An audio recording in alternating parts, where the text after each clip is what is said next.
Hi friends, homogeneous linear equation, non-homogeneous linear equation அதை பற்றி difference நம்ம பார்க்கலாம், எப்படி அதை வந்து ஃபைண்ட் பண்ணுறதுன்றதை பார்க்கலாம். So standard form of linear equation என்னென்னு பார்த்தீங்க அப்படின்னா ax plus by equal to C. இதுதான் என்னென்னு பார்த்தீங்கன்னா standard form of linear equation. ஒரு கான்ஸ்டன்ட் இருக்கும், ஒரு வேரியபிள் இருக்கும். இப்போ ஹோமோஜீனியஸ் லீனியர் ஈக்குவேஷன் அப்படின்னா என்னென்னு பார்த்தீங்கன்னா, ஸோ இதே மாதிரி தான் ax இருக்கும், by cz இந்த மாதிரி இருக்கும்.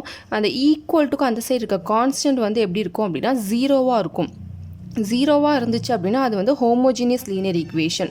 இதுவே அந்த கான்ஸ்டன்ட் வந்து ஒரு நம்பராக 1 2 3 எந்த நம்பர் வேணாலும் இருக்கலாம். ஸோ ஒரு நம்பராக இருந்துச்சு அப்படின்னா அது வந்து என்னென்னு பார்த்தீங்க அப்படின்னா நான் ஹோமோஜீனியஸ் லீனியர் ஈக்குவேஷன்.